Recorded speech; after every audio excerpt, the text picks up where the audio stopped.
What's going on, everybody? Welcome to the Stokastic.com NFL Marathon Matchup Strategy Show. You know what time it is.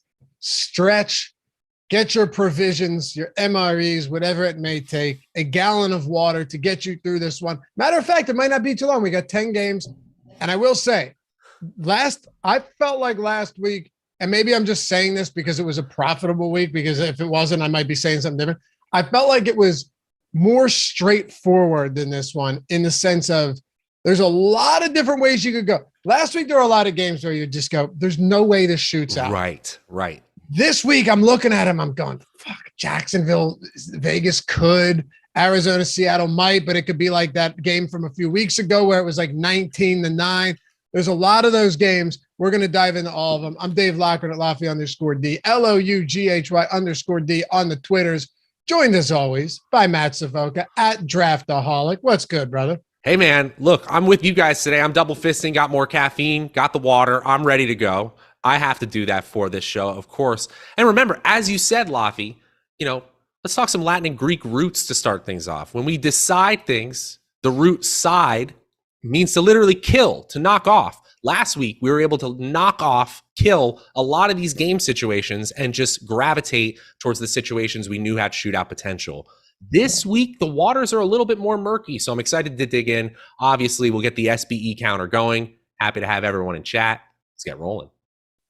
That's a good point. We were able to root them out. What did you say? What did you just say though? The Greek or Latin root side, CIDE, like decide. Yeah, means killing.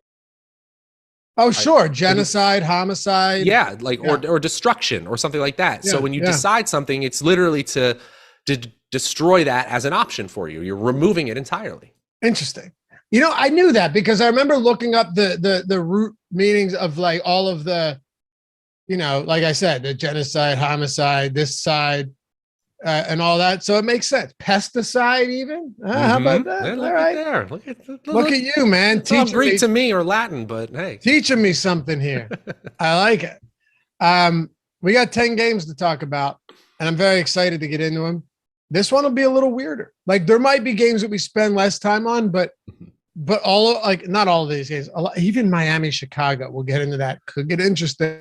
Even said just hooked up my 2-liter IV to keep me hydrated throughout the show. That's the way to do it, man. You got the drip. Get the drip. That's the way to do it. Yeah, and Jeremy said bucket and a bottle just in case I need the number 1 or 2. Yeah, that's right. I never thought about that. Yeah, just have like a sit on a bedpan throughout the show. We're gonna have to come up with a hashtag so people just like send us their setups. Yeah, I don't send us those setups. Nothing. I don't need to see grotesque. A catheter into your pee hole. But anything else, I'm open. Anything else? I mean, that's the line. I feel like that's a fair line. Yeah, exactly. Yes.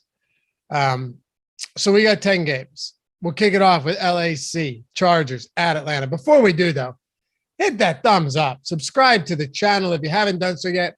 Like I've said many times before, I wouldn't ask if it didn't help us a ton. Yes, Brandon Smith. I was thinking South Park style as well.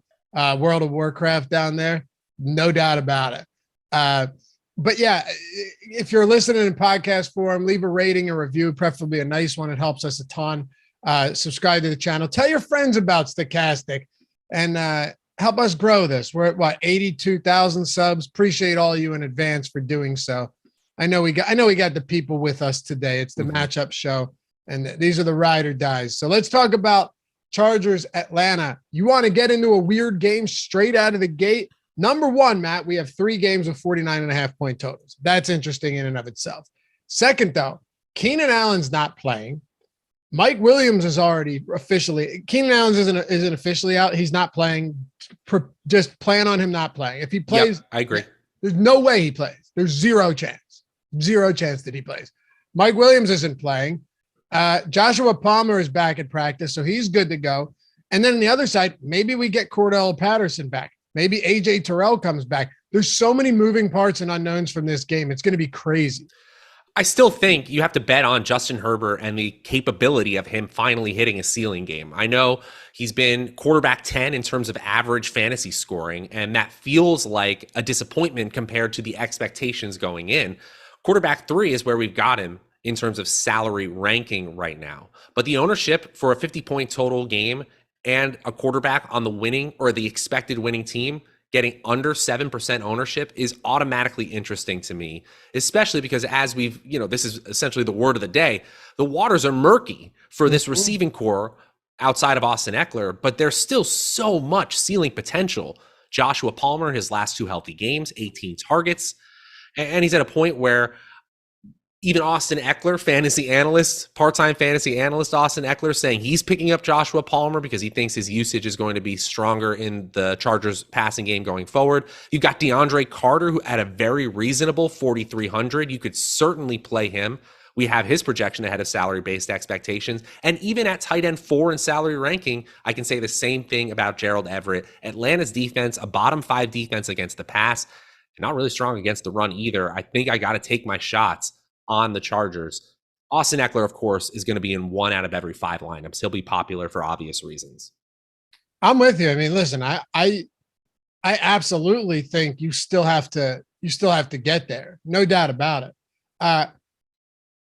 I think if it wasn't against this Falcons secondary, we might be having, second thoughts. This secondary right now, I mean, they were legitimately running out practice squad players. Right.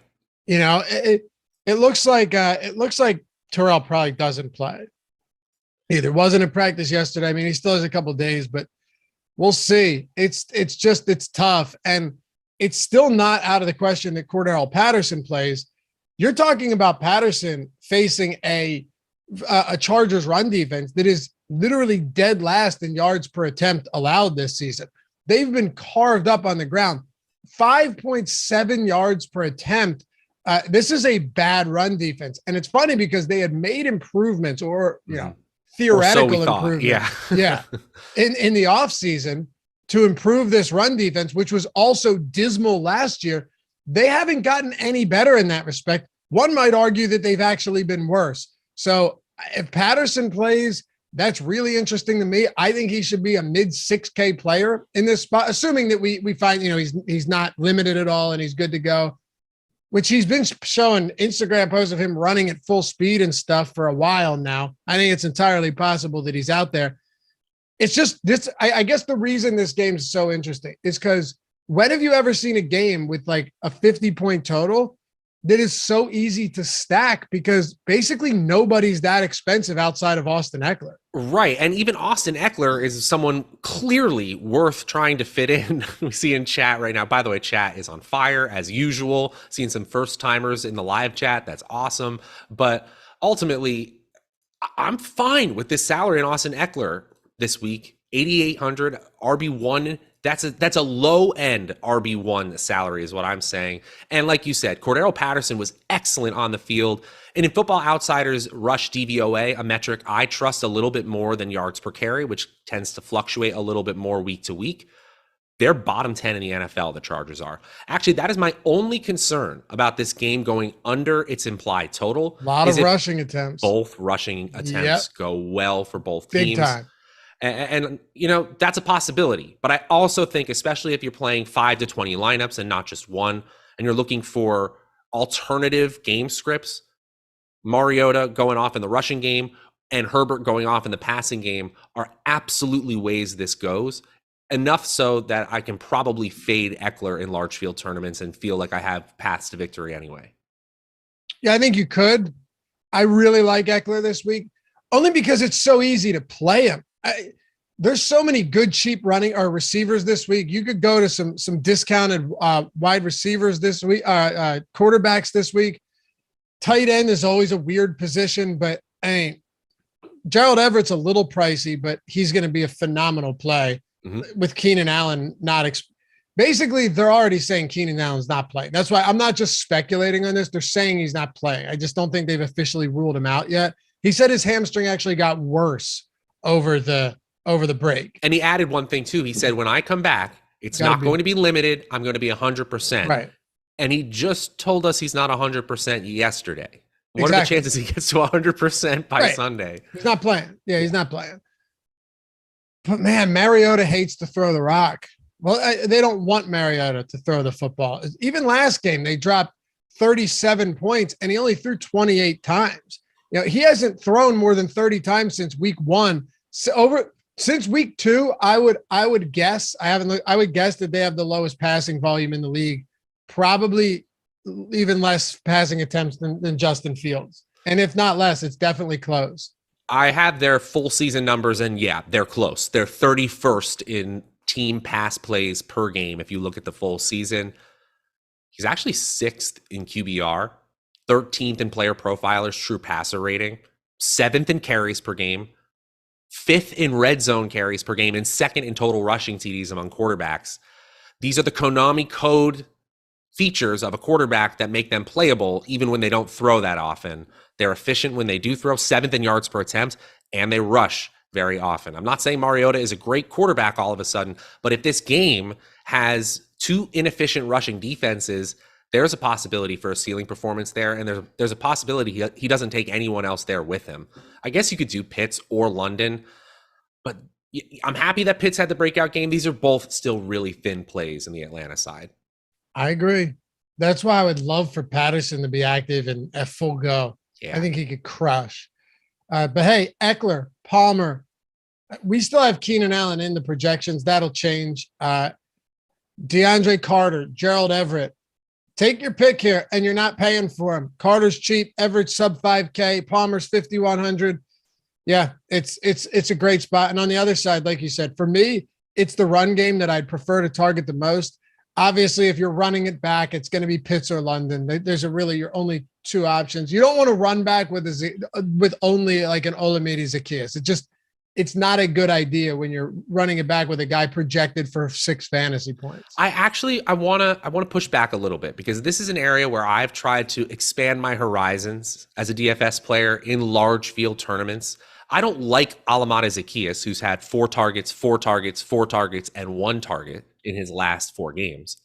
I want attachment to this 50-point total. And if this game shoots out, Olamide Zaccheaus gets that extra touchdown at very, very low ownership, suddenly that makes sense. I don't think it's a good play on paper. It's just attaching myself to what Vegas says is a offensive production potential. I see it a little differently, in the sense of, if that's the case and this game shoots out, it's very unlikely that you're going to get there without a Pitts or a Drake. If this game shoots out and Olamide Zaccheaus is the guy that you need, it'd be shocking that it shot out. I would think that you could, grab a few receptions and a touchdown from other guys that don't have to be in this game. I don't know. As the single run back, what are the chances that he's the guy you need in a game that goes over 60 total points? Yeah, it's very low. It's probably around less than 5%. Yeah, I guess it's possible. But yeah, but that's why his ownership's around 4%, right? It's about a 95% chance it doesn't happen. Anyone else from this game? Damiere Byrd is going to be on the field, but that's the only other player worth mentioning. Caleb Huntley it's like a 65-35 split in the running back core. Huntley does get the occasional goal line carry and is projected under 1% ownership. Again, large field tournaments only. Yeah, and for what it's worth, if Cordero Patterson is out, I think Tyler Algier is perfectly reasonable. Yes. I just wish he'd get more pass catching upside. But again, this could be a game that doesn't, and it's just a ton of rushing attempts, ton of run game on both sides. All right, next up, you got Green Bay, you got Detroit. This will be a spot where if the Green Bay passing game really does come in as chalky as I think it's going to, I will go heavily underweight. Forget it with chalk Green Bay.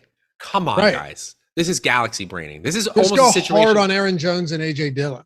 I'm okay being wrong. If the field is so confident in something that hasn't occurred yet, I just don't get it. And honestly, both of these rush defenses have been highly suspect. We've been talking about the rush defense of the Lions being a problem. Their entire defense is a problem. Yep. But the Packers pass defense is so good to the point where this is a clear run funnel defense. One of the few clear run funnels in the NFL. They are 9th in Football Outsiders pass DVOA, and the Packers are 31st in Football Outsiders rush DVOA. If Swift were healthier, I'd be all over this, but ultimately, I'm worried even more about this NFC North game turning into a run-heavy sludge fest compared to this 49.5 point total that I'm seeing on paper right now. There's, again, shootout potential, but I see less here than I did in the game we just talked about. Give me those running backs on both sides. Agreed. Maybe it won't be chalky, and maybe things will change, and that can certainly sway my opinion here. But when you just look at, and I mentioned this to Neil yesterday, when you look at the games that this team wins, or you look at the games that they're not getting smoked, it's because the run game is functional. Like the one convincing win they've had all season was because Aaron Jones went insane on the ground. The other win against New England, Aaron Jones, 16 for 110. Of course, that game against Tampa Bay, they only put up 14 points, but there was combined 28 carries between Jones and Dillon. They need to stick to what works here. They need to run with Jones and Dillon. And yes, as you mentioned, Detroit's pass defense stinks. Their run defense is as bad, if not worse. So why would we not think that they can't do it on the ground? Now, granted, Aaron Jones is going to be popular, rightfully so. I think he should be. I love Aaron Jones this week. I will have some A.J. Dillon at 2% right now. He's been scripted out of games recently. They haven't really been leaning on the ground. If the run game is working, there's a very good possibility A.J. Dillon falls into 16, 17 rushing attempts. And if that's the case, and he's the one that falls into the end zone twice, we saw it many times last year, particularly over the second half of the season. If that is the case, then you're wiping out a whole lot of Aaron Jones ownership as well. I think for tournaments, 2% A.J. Dillon makes more sense than almost anything this week. I'm reading that very similarly, right? Because he's the unpopular part, and he's the attachment to a good game. He's got guaranteed opportunity. No one's interested in playing him. I can see a way that this happens here where more than 3% of the time, A.J. Dillon is reaching something closer to a ceiling potential. One thing I do like about the Stokastic projections is we are just taking a stand on Aaron Jones. We think he is a top 2 running back play in terms of projections. We got projections ahead of salary-based expectations. We think that the ownership is actually reasonable.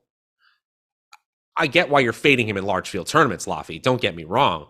But this is just a situation where I'm not at all. Oh, okay. You're just no. Saying I love Dillon Aaron is Jones. Viable as well. But in non-Aaron Jones lineups, yes. I am going to have a lot of A.J. Dillon. Okay, full agree. I want a piece of this backfield pretty much regardless, is what I'm saying. Right, especially when it's randomly. We have so much. We're so assured because of Aaron Jones' 2 spike weeks in the Green Bay backfield that it's now Aaron Jones for sure. I'm just not sold in the way that there is literally 10 times the amount of ownership going to Aaron Jones versus A.J. Dillon in terms of expectations right now. And hey, I want to mention something in chat as well. I do mention a couple of stats all the time in terms of defenses with DVOA, which is a Football Outsider stat, and adjusted fantasy points allowed. The reason I use those stats instead of simpler ones is because they stick. Is when I talk about them being closer to the bottom 5 is because they stay bottom 5 in that metric more often than other stats. The point of using stats, in my opinion, is so that we can determine if something is good or bad. Those stats help me determine good or bad. Should I make a decision to play them? Not, do I care about that specific stat more than the other? I look for what's called stickiness. Can it stay the same mostly from week to week? And those are the ones that us math nerds have found to be the case. That's my diatribe. I think the rushing game, and honestly, if Lazard doesn't play, Dobbs, Watkins, and Tanyan, absolutely all viable. They're just all a little bit too popular. Agreed. And by the way, I'm not a math nerd, but you can absolutely get yourself in trouble because I saw the comment you were referring to. You can get yourself in a lot of trouble by just looking at fantasy points allowed. If you take a team and you're looking at fantasy points allowed to tight ends and you're 5 weeks through the season, tight end's one of the oddest positions in football where you could face a string of 5 teams that don't use their tight end or that have no-name tight end. Then you could look at another team. This happened earlier this year, as a matter of fact. I forget what team it was, where you go, oh, my God, they've been slaughtered by tight ends all year long. Come to find out that the first few tight ends they faced where like Dallas Goedert, Travis Kelce, just like a bunch of good tight ends, totally different situation. You could do the same with really any position if you're not contextualizing for the schedule and for the teams that they faced. It also helps us when, it helps us great context is really what we're looking for, right? When we watch the games, we want to put that stuff on a paper, the situations, all the factors that the coaches and players put into a stat. That's all we're trying to do. Anyway, diatribe over. I do think that on the other side here, or I should say Robert Tonyan has a really solid projection ahead of salary-based expectations and should have had a touchdown last week. The only annoying thing is his ownership is approaching 15%. So in large field, it's tough to play. Jared Goff has been QB 28, 29, QB 14 overall since that QB 1 performance. So I think QB 11, 5,500 is pretty steep. I'm not big on the passing game for Detroit this week at all. Unfortunately, I'm not big on Detroit at all because if it was just DeAndre Swift in there, I'd be all over it. But you know what?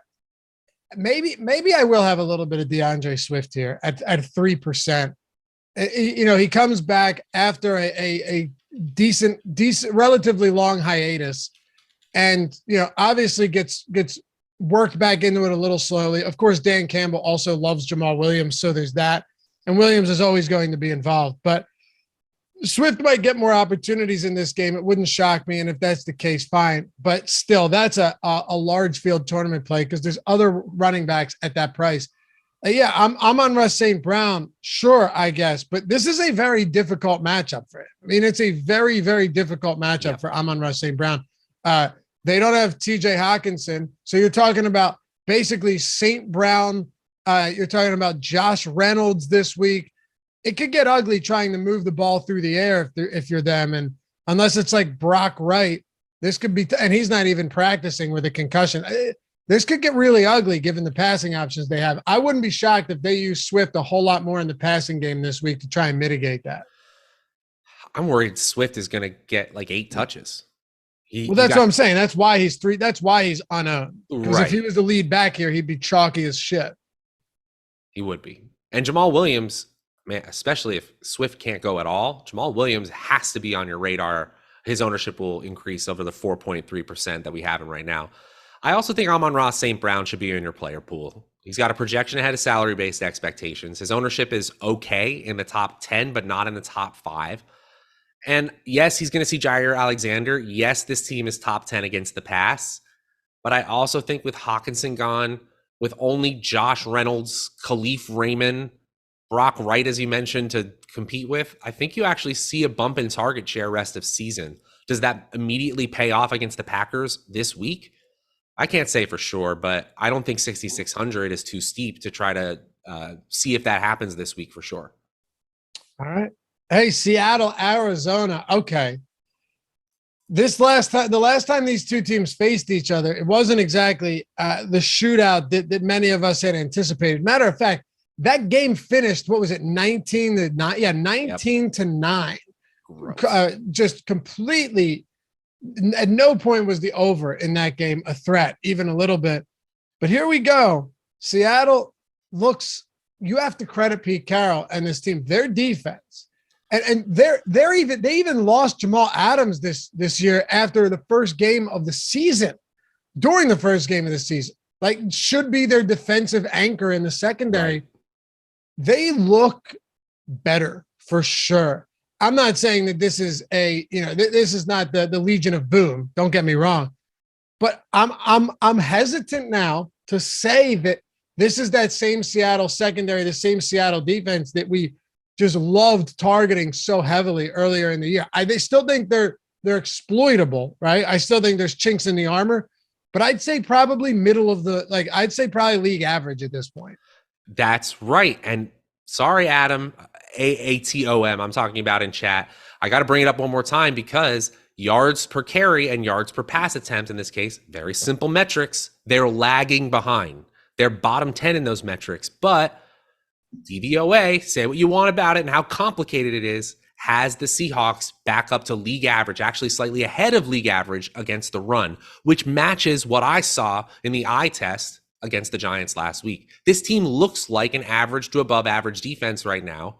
The Cardinals still have shootout potential every time they step onto the field because of DeAndre Hopkins and Rondale Moore having 3 out of 4 games with 8+ targets, and Kyler Murray having the rushing upside as well. But we saw it. We saw a game where only 28 total points combined from these teams happen. And I think if you played lineups that kind of went with that game script where just one player goes off or one or two players here, I don't think that's a bad way to play things either, especially because we've got some, especially on the Arizona side, some volume kings we can talk about.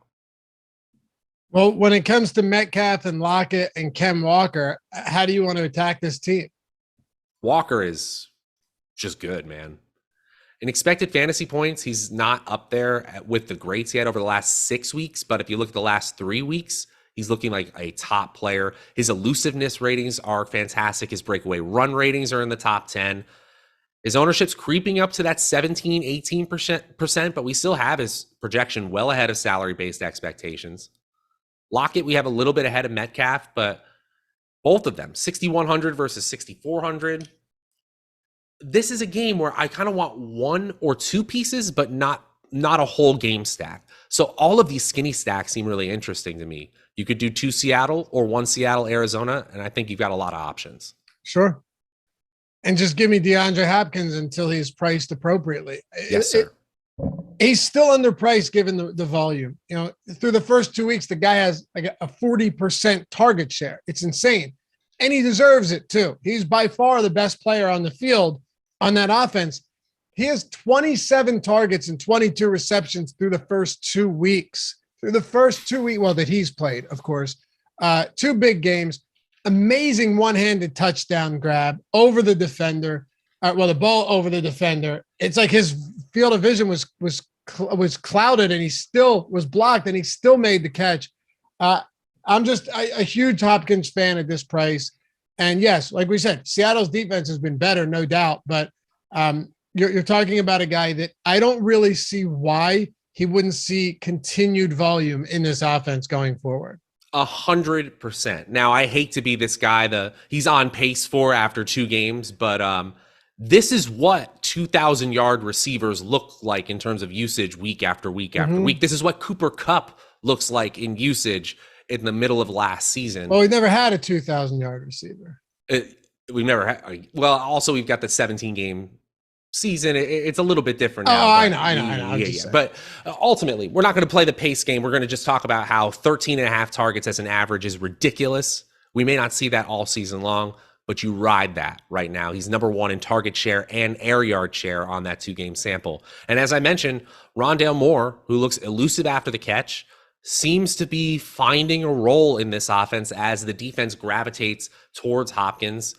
We have him right in line with salary-based expectations at 5,200. I think he's a solid secondary option or third option if you're going to play a little bit larger of a stack here.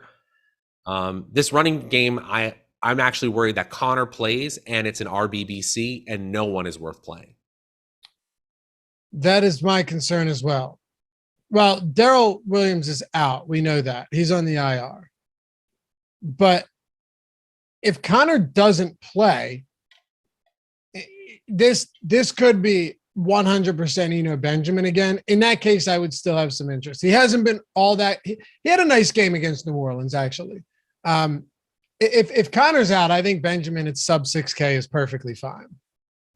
Absolutely. Anytime a running back has a backfield all to themselves in a game with a 48+ point total, it's all systems go. That's exactly, a good DFS fundamental. Do you know who is the single season receiving yards leader all time? Calvin, right? Yep. Kupp did not beat it in 17 games last year. What do you have? 1990 something? 1940 something. Calvin had 1960 something. Yeah. Wow. Amazing. That guy, such a shame. Not a wasted career, because that's a horrible thing to say. And now you've got generational money for your kids and your kids. Sure. You know what I mean? So like, no matter he's what, okay. No matter what, it's going to be all right. But looking back on that, and like Barry Sanders, you could say that, but with me, I was young. Calvin Johnson was, I was really, we were into it. Not to say we weren't when Barry, but you get the point. Like, we really understand the Calvin Johnson thing, and it's fresher in my memory. It's just such a shame that guy, for as good as he was, as amazing as he was, doesn't have more to show for it from a professional career standpoint. And it was also a changing of the media and social media sphere. So we kind of knew the behind the scenes stuff that we now know was going on. And it did feel at the very end, especially as the Lions were falling out of contention, and this player we knew they were nearing the end of their playing days, and it just felt like a moment where it was fine to let this guy go to a contender, and it almost felt spiteful instead, and it never should have felt that way with that great of a player. Agreed. Do you know how many touchdowns he had that year? Wasn't he tackled on the one like 11 times? He only had like 4 touchdowns or something. Yep. 5 touchdowns on 1,964 yards. How does that happen? A riddle. Hey, I mean, I wouldn't have believed you if I hadn't looked at that stat line for sure in the past. So, like, basically 2,000 yards and 5 touchdowns. It seems impossible, but it wasn't. This is what I mean. Calvin Johnson deserved better. All right. Let me throw this out. Zach Ertz. I think Zach Ertz is fine. I actually have the least amount of interest in him between Hopkins and Rondale Moore, because Rondale Moore has his ADOT is brutal. I mean, it's brutal. Even last week, you look at the yards and you're like, damn, okay, 90 some yards. He had a 1.2 ADOT in that game. I know, but a ton of yards after the catch. He might be able to break some off, and his ownership, last I looked, was very low. Maybe it changed. Let me see where we're at here. So Rondale is becoming Southwest Debo. I mean, I'll take that in this offense. Yeah, without the rushing attempts and without a quality team. But yeah. But a 1.2 ADOT is probably this offense's scheme version of the wide receiver run. Yeah. 5%. Zach Ertz only 4%. That makes me like him a little more. Zach Ertz is just the epitome of high floor, low ceiling. I agree. It's the red zone usage that makes him viable to me. So if you have high total red zone usage, captain of a team narrative, I still will go there. And expected fantasy points per game, the dude is 3rd among all tight ends. He's 7th in target share, 4th in air yard share. If you're telling me it's a 49.5 total game, I'm putting that tight end on my list if his salary is not too high. It's fair enough. I get it. I prefer Gerald Everett for sure at a slightly cheaper price, but my guess is ownership there's going to be a pretty big disparity as well. All right. Las Vegas, Jacksonville. Also, hit that thumbs up. Almost 300 watching, about 60 likes. That's actually not too bad, because a lot of people watch this show after the fact. You got to set aside some time for the Marathon Matchup Show. You really got to let it marinate a little bit. Let it soak in and know that you have some time where the wife's not yapping in your ear and the kids aren't pulling at your leg. That's a good way to put it, right, Matt? Pulling at your leg. I have the vision already. There's like pans. Yeah. I can hear pans rattling. The dinner's starting. The kids are yelling, and you're just trying to take in the matchups. Right, and then you hear from down the road, why isn't the lawn mowed yet? God damn it! I'm just kidding. Mostly, but no, I'm very, very meticulous about the lawn. I'll tell you that. You live in the city; it doesn't matter. For me, a properly manicured lawn, very important. You take pride in it? You have to. My dad has been the same way my whole life. Absolutely. I was raised the same way. Gotta be, man. Gotta be. Yeah. Gotta be. No, Larry, I love my family, man. I'm just kidding. I like to say things because sometimes in my head, it sounds funny. We can go every man for a minute. We can think outside of ourselves and other people, and of course. Sometimes that happens though, and I'm just like, but for the most part, no, we're good. All right, let's talk about Las Vegas and Jacksonville. So this is one of those games. And tell me this much. Tell me you don't feel this way, and if you don't, I can't wait to hear how you feel. It would make this even more interesting. But I feel like we'll be on a similar page here. this game could be 13-8 or 5-31. Exactly. Don't you think Doug Peterson and Josh McDaniels could get into an old school football off here and just, as I said before, turn this into a sludge fest where just this game grinds to a halt pace wise? The teams are just evenly matched enough where no one's really moving ahead. It's something like 15-12 heading into the fourth quarter. I'm not saying that's the only way this goes. Obviously, Vegas is pretty good at their job, and putting the total at 48 means something to us, but both teams have shown signs of great mediocrity. Can we at least put it there? Yeah. ETN and Jacobs get the volume and have the potential for efficiency, where I think both are clearly in consideration, even if the game situation has more of a range of outcomes than that game total might imply. Yes. I don't know how you can confidently bet the total on this game, because you could just see complete incompetence defensively or complete incompetence offensively. And I don't know which one it's going to be. But, I mean, you're talking about someone in Davante Adams. I don't think he was fully recovered from that illness last week. He didn't even practice yesterday, or he was limited or whatever because of that illness. But they still have weapons. I mean, you still have Jacob. Davante Adams is still very good. And then on the other side, I love Travis Etienne this week. There's no doubt about that. I love Travis Etienne. I had said to Ben on Tuesday, we didn't have ownership, but I was like, if I had to guess, the top 3 owned running backs will be Etienne, Aaron Jones, and Eckler. I was close. We have Etienne and Jones. Etienne basically tied with Jacobs for first. Aaron Jones slightly behind Etienne. Eckler's down a little bit, though, but he's still essentially top 4 with Mixon. So they're all up there. I am a little bit surprised, though, that we have Josh Jacobs as the highest owned running back on this slate. I think it just has to do with the guaranteed volume, but I totally agree. I think it's just the nature of a team that scored 0 points. I kind of thought that DFS players might be just a little more tentative than our ownership projections are currently looking at. You know, obviously we'll see on Sunday, but if Josh Jacobs is really going to be in a quarter of lineups, he's going to be tough to play in any large field tournaments, or else you're going to have to make some very different contrarian moves outside of him. And this is concerning with Davante Adams, because I fear doing this, but if you get the flu this badly, if you're this sick, the flu can destroy you, not only from like a how you're feeling standpoint, but you lose weight. Yeah. And then getting back to full athleticism actually will take weeks. Regaining muscle strength, that's a problem, man. Like I'm not saying Davante Adams can't perform at 80% or at a slightly lower playing weight. He absolutely can, but he's not unpopular. He's going to be approaching 10% ownership. But I also get it, right? Because this Hunter Renfrow, Mac Hollins, Darren Waller tier, I thought we were going to have 1 to 2 spike weeks from that group of 3 every single week.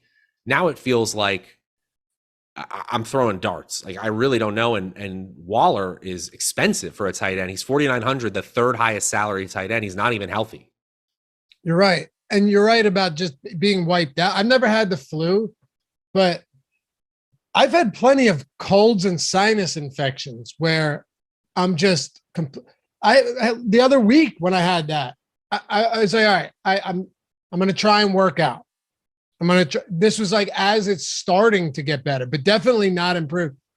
I go down to the basement and I sit down and one rep. I'm like, no chance. No chance. Like, you just have the strength completely leaves you. The energy completely leaves your body. Sometimes it takes well over a week to get it back even a little bit. Okay. So maybe we should put it this way. Did Jordan ruin the flu for every other athlete in the world? Because it just puts something in our head that it was possible to do something like that. And also, it really seems like that was food poisoning, which is different than the flu. I was just going to say that. Yeah. Although with food poisoning, you ever have food poisoning? Yes, I have. the fluids will leave your body in any direction they want. Exactly. Yeah, you're filling up the bowl and the floor at the same time. Yeah. And the level of dehydration with something like that is out of control. But I mean, were they just pumping him with IVs? Like you and I didn't have someone to come in and give us an IV when, I had some bad mushrooms on the steak. I tell you that much. Mm-hmm. All right, we should try that. So what we'll do, we'll get Josh Engelman's IV drip guy.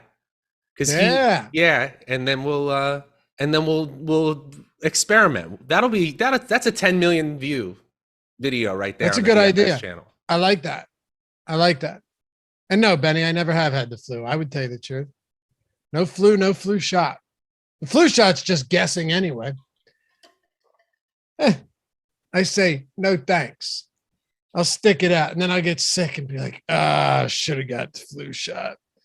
Matt, what else do you want to talk about with this game? Because I think that Christian Kirk, this is where I'm about to get a little wild here. Christian Kirk, that's not wild. But Marvin Jones, Zay Jones, Evan Ingram, one of these guys is going to have a day. It's just the way it is. Like if this game does shoot out, I should say. So let me preface it with that. If this are qualified, if this does shoot out, I think one of these guys has a game. We've seen, Ingram coming off a nice game in England. We've seen a decent game and decent target volume from Zay Jones and Marvin Jones Jr. You never know which one it's going to be, but they're very cheap and they are not popular. I mean, this team also has had games where they pass a ton and consolidate it to just a few players. In week 7, we saw, 35 passes consolidated to just 4 players, 10 targets for Christian Kirk, 10 for Zay Jones, 8 for Marvin Jones, and 7 for Evan Ingram. It wasn't quite that same consolidation last week, but we still saw 13 targets for Kirk and Ingram. So I do understand what you're seeing here. Kirk's target share and air yards numbers are a little bit down. I get it for GPPs. I'm going to say this. Travis Etienne has arrived. He hasn't in salary, but he has arrived as a player. And I get why his ownership is so high. This against a Vegas defense that still struggles against the run, this feels like an all systems go situation, a good chalk situation for Travis Etienne. I love it too. I do. But I also think that given how inexpensive Trevor Lawrence is, given how bad this Raiders defense has been, it wouldn't shock me if the passing game woke up a little bit here. That's all. It's just, you have to be prepared for it not to go well. The Raiders are 31st in pass defense DVOA. This has been a big problem for them all year. So I'm not at all opposed to looking at some of these very cheap options in the passing game for the Jacksonville Jaguars. Anything else from this game? We mentioned Evan Ingram. JaMychal Hasty is getting enough passing game and spell back work to be viable at 4,800 in a large field tournament. But I think we hit everyone else. Matt Collins is one that I don't know what to do with. In expected fantasy points per game, opportunity value, he's wide receiver 18 on this slate. So at 4,500, he's definitely going to be in my player pool, sub 5% owned. Buffalo, New York Jets. All right, let's have some fun with this one. Before we do, though, shout out to our sponsor, Prize Picks. They do it right. They do it well. And you get a free month of Stokastic Plus Platinum when you sign up at Prize Picks. Let's say you haven't done so yet. Let's say, hell, that you're in a non-legal betting state, right? But you love the idea of parlays, of player props. You thoroughly enjoy that. Well, now that itch has been scratched at Prize Picks. It's a cool format. You're just building lineups with props, no juice on either side, over or under. Essentially, it would be like building a parlay at another book, where in this case, at Prize Picks, if you hit 5 of 5, you 10x, right? But on other books, if you hit 4 of 5, you get nothing. Prize Picks, you're still 2xing if you hit 4 of 5. You still make money back if you 3 of 5.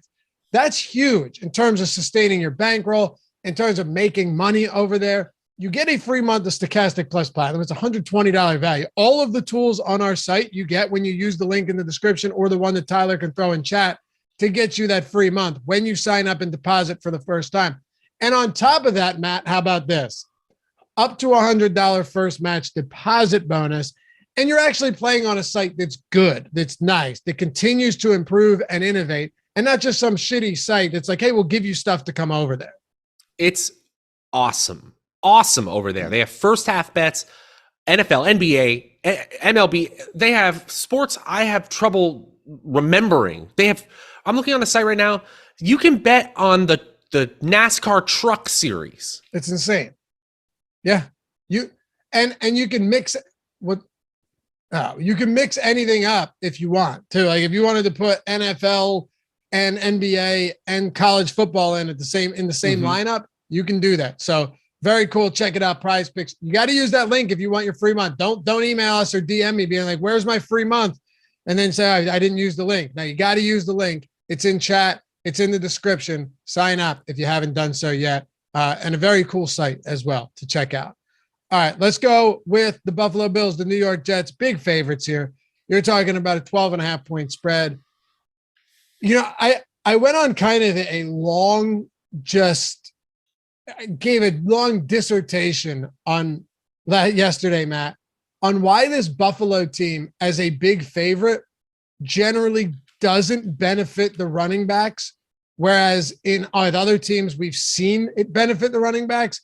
And for anyone that didn't watch yesterday's show, I'll throw it out there very quickly, and then I'd love to get your take on both sides of this game. And I only mention this because Singletary is pulling 12% ownership right now, which is more than I thought. When Buffalo wins big and they go up big, it's almost always with just an aerial onslaught. 3, 4 long touchdowns to Diggs, to Gabe Davis, to maybe Dawson Knox, McKenzie, who knows? Look at this. You would think Devin Singletary really benefits in games like this. But one, it takes away any pass catching volume. Nyheim Hines is now in Buffalo. I assume he's going to play. But in these games that they have routed teams, their offense is so good through the air, relying on the arm of Josh Allen, that Singletary, 35-point win against Pittsburgh, 6 carries, 2 targets. Huge win against Tennessee, 6 carries, 2 receptions, 3 targets. Big 21-point win against the Rams, 8 carries, 2 targets. This doesn't align nearly as well for a running back if you're Buffalo in a huge should blowout win game as it would if you're the Eagles or if you're any of these other teams. And that's kind of how I approach the Buffalo Bills each time they're, double-digit favorites. I'm pretty much done losing money on Devin Singletary. A little sad about it because I like the player. We both have talked about Devin Singletary we consider him a pretty strong talent at the position. And a moment in the playoffs last year, it looked like they were ready to make him the guy. Clearly, they're not. He still has a good projection right now on Stokastic.com compared to his salary-based expectations. I'm not really ready to trust it, especially when it's popular. I don't need to go to this when it's popular. Why don't I just play Josh Allen, Stephon Diggs, Gabe Davis? And if I need to get weird on this slate, I can, obviously play one of these tertiary options, a McKenzie, a Knox, even a Khalil Shakir if I'm trying to win a milli maker. I get it for Devin Singletary at 5,700. Some people are going to have the shiny new toy syndrome. I don't think Nyheim Hines suddenly gets all the work. But look, the guy is even losing tons of red zone rush opportunities to none other than Josh Allen. Allen has a 46% red zone rush rate. Singletary is only at 30%. It's just not a great situation when you're not catching passes, not getting goal line work, even if you're on a good team. Yeah, for sure. And great question in chat from, let me find it. Chat's moving kind of quick. What is Gabe Davis ownership? Would imagine low because he's priced up. John, I'm happy to give that to you. Also, 3 free days, links in the description and in chat too. If you can't play a Prize Picks, you get 3 free days of all of our NFL tools just by clicking that link. No strings attached. You can cancel and bounce if you don't like it. I think you will. But pulling up our ownership projections, Gabe Davis at 3% because he's 6,900. Yeah, this is a scary spot because Gabe Davis does have a pretty damn low floor because his target volume is pretty much nestled in between 5 to 7 targets per week. 7 targets last week was the highest he's had all year. But then you get those insane games like that blowout win against Pittsburgh, where he had 171 yards and 2 touchdowns in the first half on 3 receptions. It's still difficult for me at that price to fall in love with Gabe Davis, though. I think because the ownership is low enough, you can go there. But the salary makes it just so tough, man. Like, you have to get 2 things right. He lives up to a higher salary-based expectation than he is expected to, and that means that Josh Allen went to him more than Diggs or went there more than Singletary. To me, it's just not something worth barking up. It's not a tree worth barking up, I should say. We have him 15 projection rankings below his salary ranking. Yep. I'll continue to play for the Dawson Knox 2 touchdown game. I'll have a little bit of him. 3,500, no problems there. On the other side, the Jets defense has actually been good. They haven't faced a Buffalo type offense yet, though. And they could run into a buzzsaw this week. I guess the issue I have is if they fall behind early and they have to throw against this Buffalo secondary, things could get ugly quickly because they can't do it. They literally can't. They can't. They've won games on the back of Breece Hall, the offensive line, who doesn't have Elijah Vera Tucker. That's massive. And the defense, the run game, offensive line defense, not the pass. Matter of fact, Zach Wilson, since returning, has been outright horrible. You can say what you want. If you're a Jets fan, I'm not insulting your team or Wilson. But if you look at this objectively and not just at the scores, Zach Wilson hasn't been good. And in an attempted come from behind effort last week, he completed like 48% of passes. So that's where things would get really, really ugly. Even though 2 skill players from the Jets were in the Millie Maker winning lineup last week without Wilson, there was a Wilson, Garrett Wilson and Tyler Conklin. I don't see a repeat of that on Sunday. Exactly. Sorry, Jets fans. Zach Wilson ain't it. One of the least efficient passers on a per pass basis we've seen. Even if you contextualize it for the part of his career he's in, it looks like, I was looking at some charts. It looks like Deshaun Kaiser level bad. Remember him? Sure do. That is not a player who lasted long in the league. Josh Rosen's first few years in the league looks similar to Zach Wilson's. These are not names you want to be compared to right now. You want anything from the Jets? Look, someone could get 8 targets, 7 targets. Garrett Wilson could get there, and he's 4,800. I'm not telling you he's unplayable, but I am saying there's a possibility that no one from the Jets gets here. The Bills are the best defense in the NFL in terms of adjusted fantasy points allowed. Yes, sir. All right. Miami, Chicago. Listen, more option plays for Fields, more design runs. Eberflus and Luke Getsy are figuring a little something out there. Looks better in Chicago. This game actually plays to the over, Matt. You got rid of Roquan Smith. You added Chase Claypool. The offense is playing better. Miami just has an insane onslaught in the passing game where you can just throw it up to Hill or Waddle and let him catch it. Saw a lot of that last week. I wouldn't be shocked if we saw a decent amount of scoring in this game. Absolutely. Are we scared of the Chicago Bears defense? Shouldn't be. No. I mean, the pass defense is definitely better than the run defense, and Pollard did a lot of that damage last week, but still no. Their pass defense isn't good. It's just maybe average. Maybe. Yeah, it's good against Mac Jones and Bailey Zappi. I think the Dolphins have a ton of ceiling potential. I'm already seeing the love for it in the chat.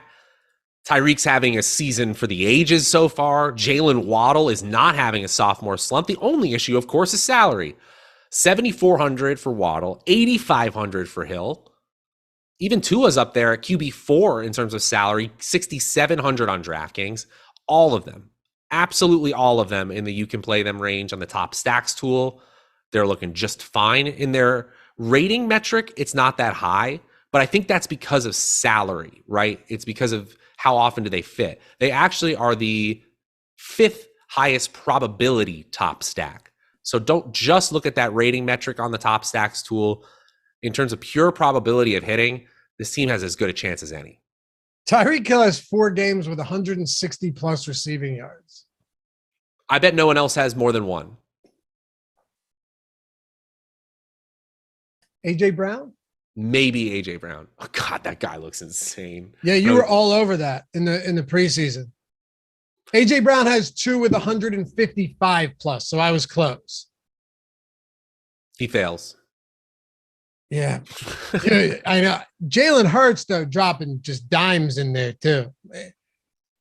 Crazy out there. I had my hot take on the Eagles. We'll run it back if it happens. Well, oh yeah, which was it? Oh gosh, you're gonna make me repeat it. If I say I've said it twice now on Stokastic. Is it gonna piss shows. me off because you're gonna mush them? No. Okay. I think they could have an undefeated regular season. Yeah, that's a clear mush. It's gonna piss me off. Yeah. Okay. There you go. There you go. No, you were right. We don't need to get into this. It's unimportant at this point. But all I was going to say is, that's a mush. We were both kind of right in this respect because he's not even throwing a lot. It's just whenever he throws, it works. Only 28 pass attempts last game, 25 against Dallas. But my God, those 25, 28 attempts are super valuable. They really are. But you were all over this in the preseason for sure. And this passing game looks markedly better than we've seen in years past. All right. So if you were to just go on both sides of this one, how would you want to stack it? Like, would you play any Claypool if he's active? I kind of don't want Claypool. Yeah, me neither. So a little scary. One thing that we need to take into consideration, obviously, if you've been playing fantasy football or DFS for a long time, you understand this. Volume is king, and the Steelers passed the 12th most times in the NFL per game. The Bears, of course, dead last. Chase Claypool had 6 opportunities or more in every single game this season so far. Darnell Mooney, the current number 1 in Chicago, has never had a game with more than 6 opportunities this year. So ultimately, it looks like the floor of his Pittsburgh days is his new ceiling in Chicago. Give me Justin Fields and Khalil Herbert because he's good. I'll leave the rest on my bench. Fields has outscored Lamar Jackson 3 straight weeks in fantasy football. That's insane. Amazing, isn't it? He's finally running again. I don't know. I think $4,700 Mooney is okay. I really do. If you're running it back, I don't mind running it back with Mooney. Do you need just five Justin Fields to Darnell Mooney targets in your lineup in order to win a Millie Maker? Like, that's the question I keep asking myself. Do you really need it? I mean, if you're stacking this game and you're stacking the Miami side, I don't know. He's still their top receiver. That's the only thing for me is like when I go back to because I don't want to sound hypocritical. If I go back to Olamide Zaccheaus, I'm hoping for 3 or 4 targets. Mooney has a 12 target game this season. If they do need to throw and they're forced to throw because Miami just crushed them through the air, I would assume that Mooney is the guy at least that's getting those opportunities. I'm not saying I feel good about it, but he's cheap and he's still the wide receiver 1, even on a bad team. All right. That's fair.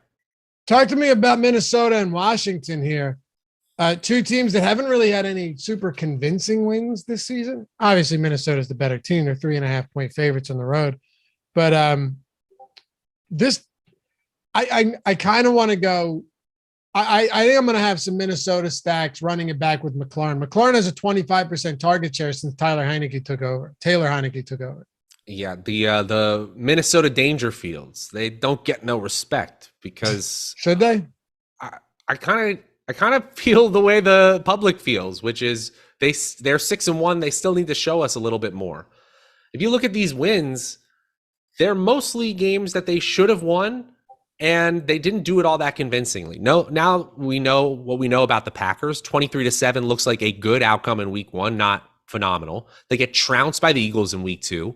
They beat the Lions by only 4 points. They beat New Orleans by only 3. They beat the Bears by a touchdown. Now the only win that looks really good for them is that week 6 win against the Miami Dolphins. To me, it just looks like a game where Tua didn't play in that game. Exactly. And so, it takes 34 points. Their defense gives up 26 in a win against Arizona. They're fine.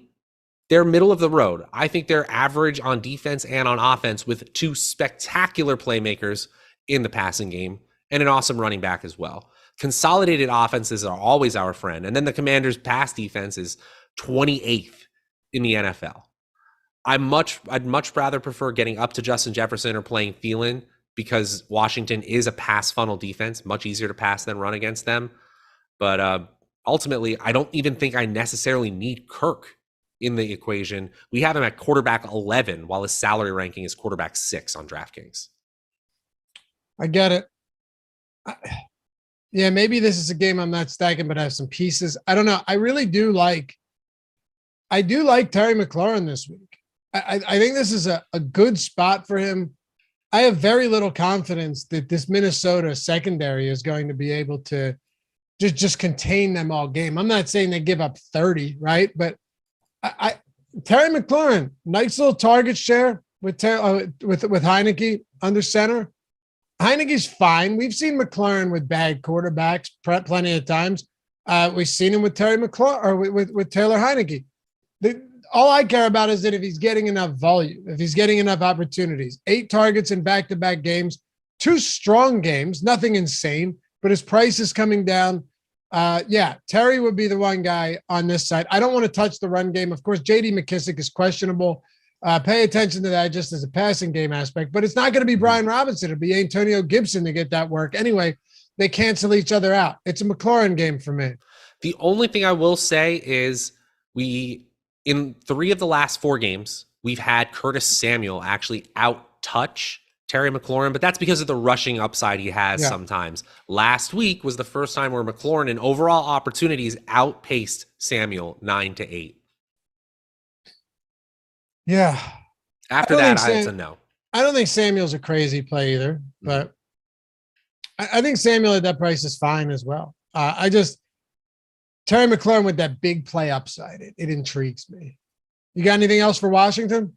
Only playing Gibson, Brian Robinson, a great story, just doesn't look efficient, isn't getting the touches. And Antonio Gibson, I don't know if you could say he's healthier, he's got a fire lit under him, but he's actually been the more efficient back. He's 13th on this slate in expected fantasy points per game. So at running back 23 in salary, it's not a terrible play. All right. Carolina, Cincinnati. Carolina, this is 8.5, 7.5. It's 7 now. It's not going to move through 7, but I'm very, very, very surprised at how one-dimensional the Bengals looked last week. I didn't think they were going to look as good without Jamar Chase. And by last week, I mean Monday. Mm-hmm. But last football week. But man, were they one-dimensional. And Joe Mixon, hey, he's getting a lot of ownership. But dude, they looked bad, man. They didn't score a meaningful touchdown in that game. Everything came in garbage time. They were down by 30 points or whatever it was. I mean, oof, ugly stuff. Look, Mixon can enter your player pool because he got 9 targets last week in a very, very bad game script. Yeah. And in a regular game script, neutral or they're winning, he's probably a lock for 20 touches. But in fantasy points scored below expectation, there are very few running backs or very few players who have been less efficient than Joe Mixon this year. -5 fantasy points below expectation per game. He's a top 3 back in terms of overall opportunity value. Speaking of opportunity value, we can say the same thing about T. Higgins and Tyler Boyd. This passing game should be consolidated for Joe Burrow.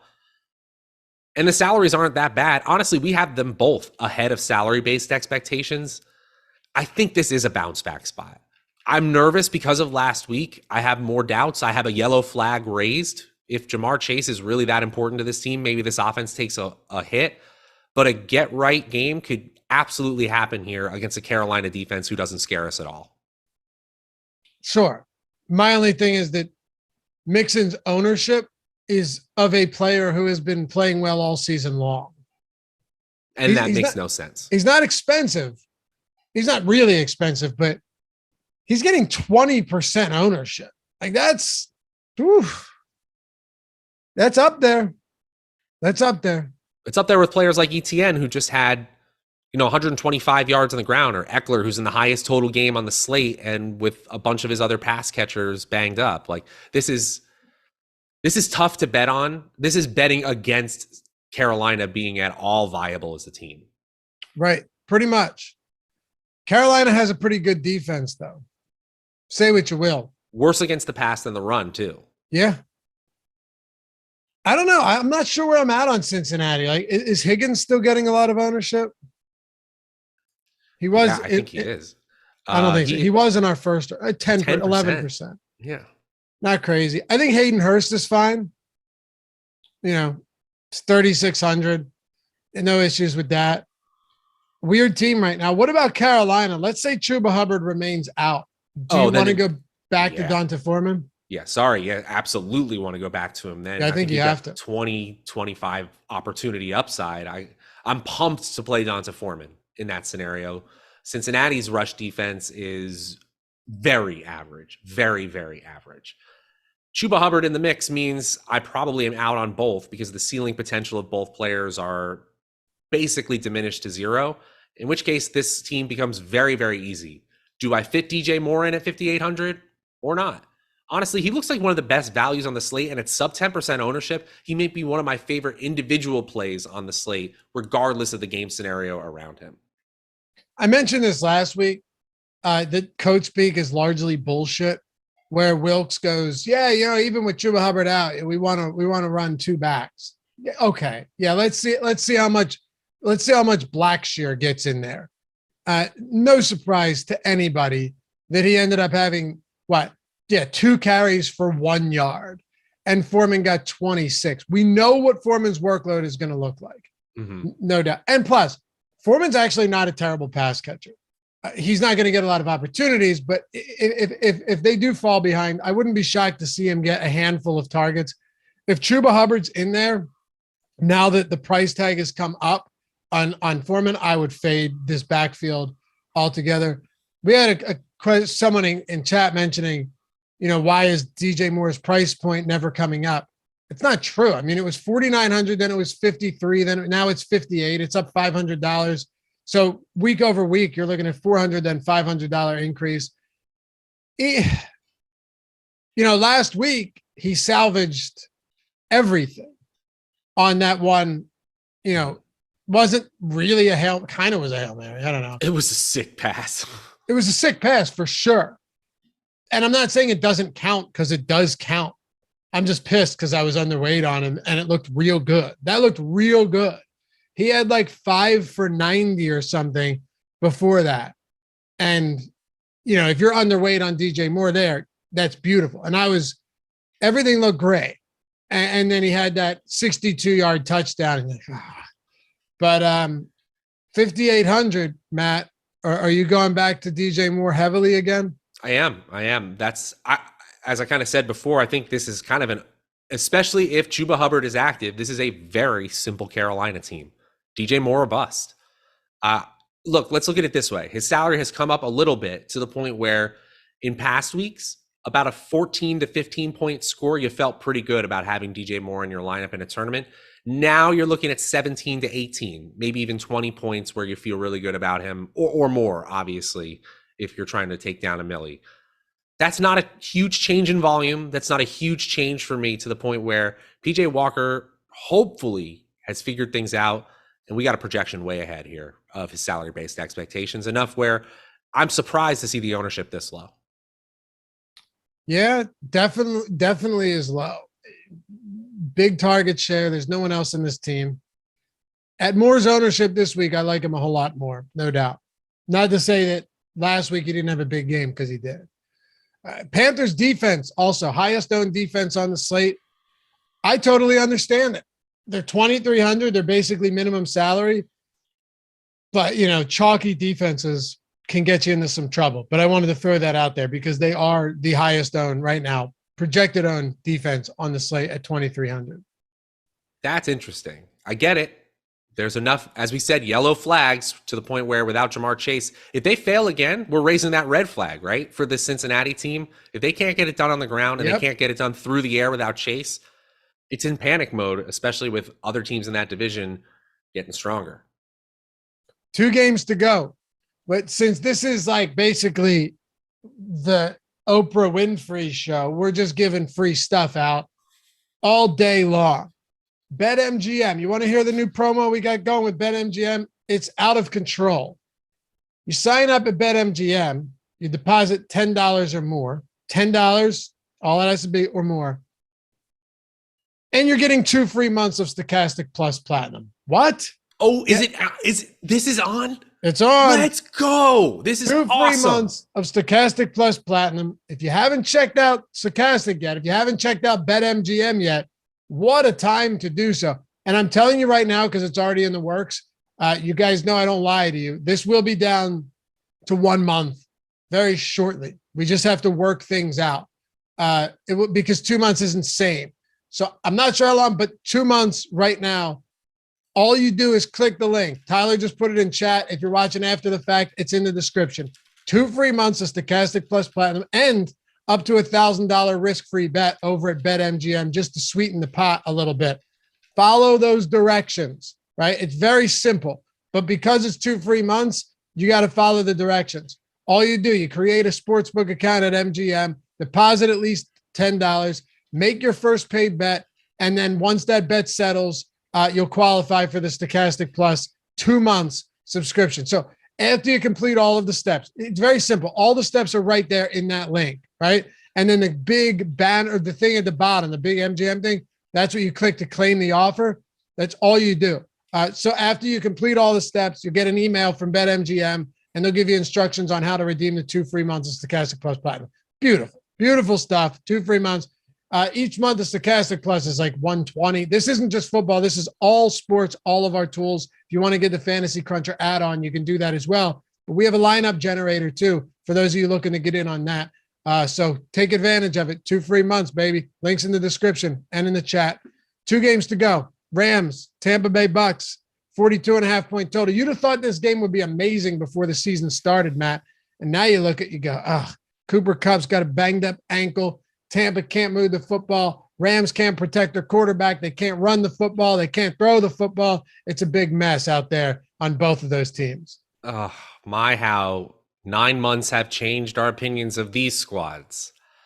Yeah, it was on paper looking like one of the best matchups of the year when we first got the schedule. And now the only thing that's working for the Buccaneers is their pass defense, lowering the shootout potential. The only thing that's working on offense is their rushing game sometimes. And that's the only thing the Rams are doing right now, stopping the run. Their pass defense in Los Angeles, typically one of their areas of strength. They're 19th in Football Outsiders DVOA. The Buccaneers run defense, a front line we've constantly talked for years about being a dominating force. 19th in DVOA, 24th in yards allowed per carry. And I still don't know if any of these offenses are good enough to take advantage of the deficiencies on the other side of the ball. The Bucs run offense is 31st in the NFL. The Rams run is 26th. Their passing games are 20th and 21st in yards allowed for pass attempt. This is ugly, man. And if Cooper Kupp doesn't play, it's like Higbee, Fournette, and maybe Godwin Evans, but then everyone else is just an absolute no. So I don't know where to go with this game, but I have a couple ideas. Number one, Mike Evans. I want to go to Mike Evans in this spot, and I'll tell you why, Matt. I'll tell you why. It's not all about, what type of targets you're getting. It's not all about, it's not like one stat can change everything for me. But the fact that Mike Evans is getting so many targets downfield, it screams tournament winning upside. And as it stands right now, you're getting him at 4.7% ownership. This is a guy I mentioned to Neil yesterday, since week 2 is first in the league in deep attempts. I didn't mention week 1 because that's when Tampa was actually good and just throttled the Cowboys on the ground. Last week, 6 balls, targets 20 plus yards downfield for Mike Evans. 6 in one game. I mean, what? He had 184 air yards. The next highest player had 42. It's nuts. All right, I'll buy that. I'll buy that. It's just when you're watching the games, it looks like Brady and Evans are not on the same page. Yeah, but We look at it a little bit differently though. If he caught that touchdown, that drop touchdown against Carolina, that was like 70 yards. You know, like I'm not saying we would look at it entirely differently because it's not a functioning offense right now. But if that was the case, then you'd go back and look at Mike Evans' game logs and you go, all right, well, Mike Evans last week had 6 for 123 on 11 targets. Carolina, he had 9 for 96 on 15 targets in that game. That would have been 10 for 160 or whatever and a touchdown. Would have been a massive, massive performance.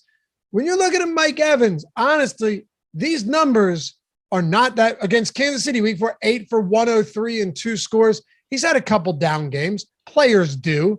But at 4.5% against the Rams secondary that is just wildly underperformed expectations, Mike Evans will be a guy that at such low ownership, I will have some of this week. You know, it's funny, in expected fantasy points, again, that's just targets, air yards, where they happen, when they happen. Evans and Godwin are top 10 wide receivers on the slate. Yeah. They're just back to the same old opportunity value we always talked about. Even Leonard Fournette, fifth in the last 6 weeks in expected fantasy points at the running back position. And Tom Brady, though he's been inefficient for sure, is second among all quarterbacks in expected fantasy points per game. The offensive production value is there. It's just not hitting. So those are in chat that are saying that they finally get off the schneid this week. I get it. I totally get it. Yeah.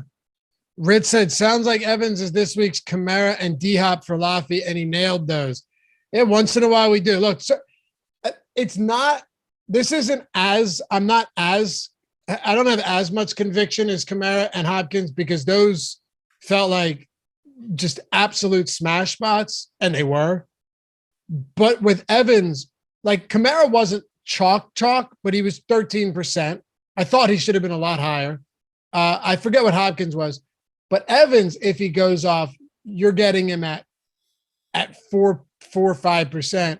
And he's also a guy that's seen double-digit targets in what, like 3 of his last 5 weeks or something. So yeah, this is definitely, as far as lower owned players go, he would be my favorite one, no doubt. 8 for Evans, 8 or more targets in 4 of his last 5 games, 10 or more targets in 3 of his last 5. That's pretty damn good. Not bad. And then a shit ton of deep attempts. Yeah, the air yards are not even close. Everyone else pales. He's had almost 400 air yards in the last 2 games. Godwin's had 26. I'll take some shots. What'd you say? Godwin's had 26. Amazing. And I still think Godwin's fine here, especially if they can't protect Brady. You're going to see him try and get the ball out quick to Godwin. I like that too. They haven't been fun at all, but I will go back to I'll go back to the passing game. There, I said it. I'm going back to the passing game for the Bucs. Tougher spot for Fournette. Rams run defense is still held up. You know, these two teams have the 2 worst, just yards per game, right? Just whatever, rudimentary stat here, or elementary stat, whatever you want to call it. The 2 worst run games in the league this year, both of them averaging less than 70 rushing yards per game. Trash. They're not good running games, but they get to the end zone when they're working enough where you can say Fournette is a fine play. You know, expected fantasy points will help us get there when yards aren't getting us there alone. But he's losing touches to Rachaad White. You know, over at the Stokastic Fantasy Football channel, some of the other analysts were mentioning that this team's still just thinking about January and February and realizing that if Rachaad White is the only other player back there, they need Leonard Fournette more in January than they do in early November, which may limit his touch totals overall. But he still looks fine at his middling salary right now. I'm not going to say you can't play him. The passing game just looks better. Agreed. And then with the Rams, I'm not touching this backfield. No chance. And it sucks because Tampa's run defense has been god awful. They've become a run funnel defense. That's the crazy thing. They've legitimately become a run funnel defense, which is nuts. Even with the secondary all banged up, that's still been the case.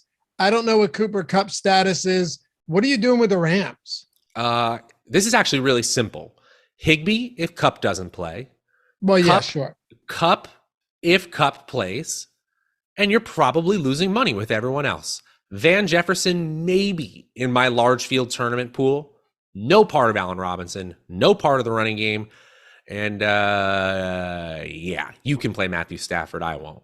What if Cup is out and you're talking Higbee, but who else if Cup is out? I know that McVay said he thinks he's going to play, but we've seen these things go south many times, and they end up being inactive when you have the swelling in the ankle. But yeah, would you? It's tough though, because in my opinion, if Cup is out, this offense just becomes even more anemic, and then I'm hammering the Bucks. I already got the Bucks -2.5 in this game, but I think my answer, given that scenario, if Cup is out, I think I might just like Fournette better for Tampa Bay to stomp them. That's what I'm saying. It feels that now. Look, there's so much parity in the NFL. Who the fuck knows anymore? But it does feel that way, right? Because they have no run game. The Rams can't lean on the run. Yeah. You're saying what I'm saying. It's Allen Robinson. You want to go back to Allen Robinson? He's 0.9% owned, but for good reason. Yeah, and he won't be 0.9% owned if Cup is out. I don't think he'll be chalk, but he, ready to wrap this one up? Let's do it. And by the way, for all of those of you that have hung with us throughout this, we're almost there. Pat yourselves on the back. You've nearly survived the marathon matchup show. Staying hydrated, hopefully. We salute you. Stretching. I have to stretch during this because I do a show before this. So I got to stretch, during the show. Sometimes you just pull one of these, get it up, Yep. Crack the back a little bit. This, yeah. Make sure you're in good shape. Make sure you're not rolling those shoulders. It's what you got to do. But the hardships of our profession, man. I don't know how anyone does it. It's tough. Yeah. Oh, it's tough. The grind every day. No, for real though, man. You got it. You got to do something when you're sitting in a chair all this time. Got to get the blood flowing. You get tired is the problem. And I'm not, this is not me complaining. What I'm saying is that's why I force myself to do things, because it's the only thing that can give me energy anymore. So I don't know if I'm a weirdo like this, but I spend a lot of my day either, taking down notes, writing down notes, or writing code to try to, figure out what I'm trying to figure out. And I often have to take ideas. I call them taking ideas for a walk. Apparently that's what Steve Jobs would call it. So I will pace when I'm thinking all the time. Maybe I'm weird like that. Yeah, it's like it's like if I'm sitting, I can't get the whole idea out. I feel like the people that would do that is someone that comes up with an earth-shattering invention, and they just, there's like a Hollywood film made about them, and they're in this bare apartment with an old lazy boy. Yours looks nice, don't get me wrong. And they're just like pacing up and down, scribbling wild shit all over a notepad. That's what comes to mind. It's an awesome invention, or you walk in and it's like the John Nash Beautiful Mind moment where you're like, oh no. Yeah. This guy's gone. Right. There's bodies in the freezer or something too. Who knows? But Indy and New England. God, after watching this game, you might wish your body was in a freezer, Matt, because this should not be fun at all. Sam Ehlinger. I'm a huge Pittman fan. It's sad. Like, if they figure something out at quarterback, God, Pittman could be so good, but he's wasting away. Alec Pierce, though, on 4 targets last game, 3 of them were 20 plus yards downfield. Can you pull up his air yards from last week when you get a second? I'd love to see what Alec Pierce, and mind you, it was only on 4 targets. Right. Yeah, I'm pulling it up right now. Pierce had 100 air yards last week. Yeah, on 4 targets. Not bad. Almost double Michael Pittman at 58. There you go. Now, granted, Sam Ehlinger's throwing the football, but I don't think Jonathan Taylor plays this week. You have no more Naeem Hines.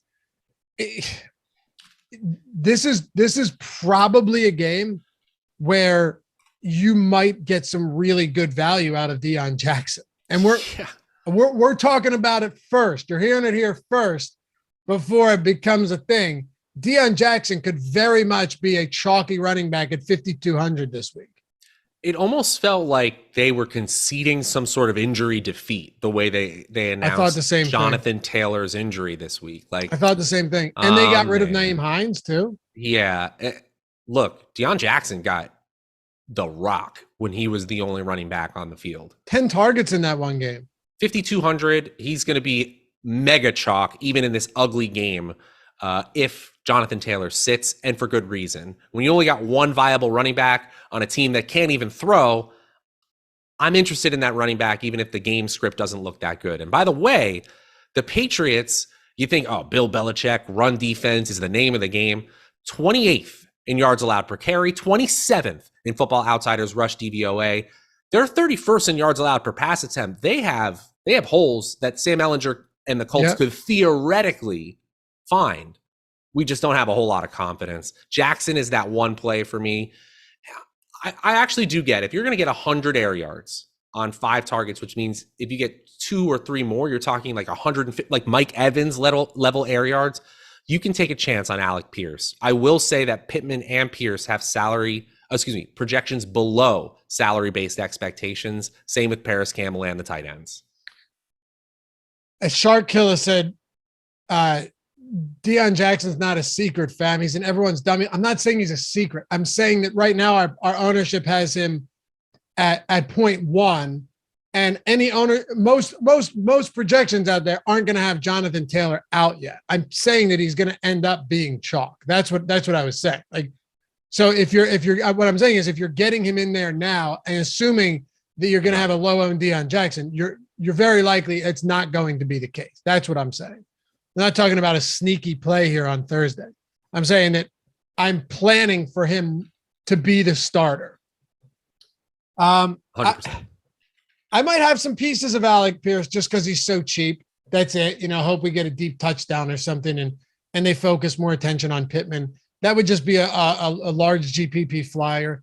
What do you want to do with New England, or if there's anything else on Indy, and you can wrap this show up for us, Matt? So New England is Ramondre Stevenson time.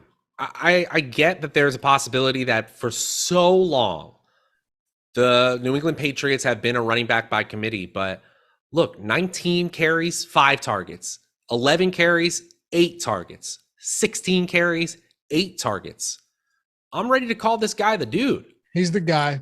Yeah. And he's not that expensive. We got him projected in the top 5 running backs right now. And if we have mega chalk options like Deion Jackson, that makes Ramondre Stevenson more viable in a tournament scenario. You could go to someone like a Jacoby Myers, who seems to have gotten over his touchdown problems. He's under 10% ownership, and we got a projection ahead of salary-based expectations.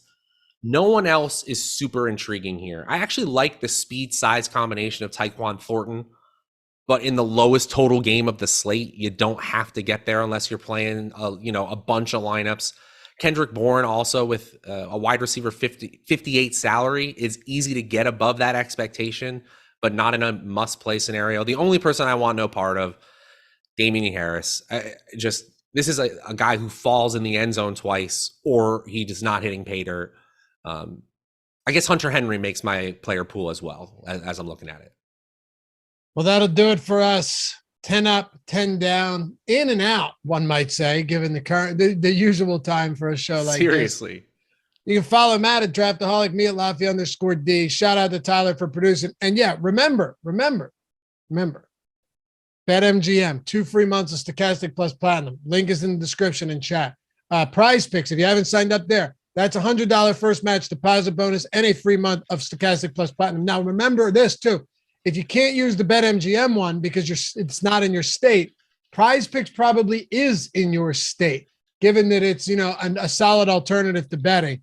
And Prize Picks right there, sponsor of today's show. Appreciate you guys. We'll catch you back here for the next one. Peace. See ya.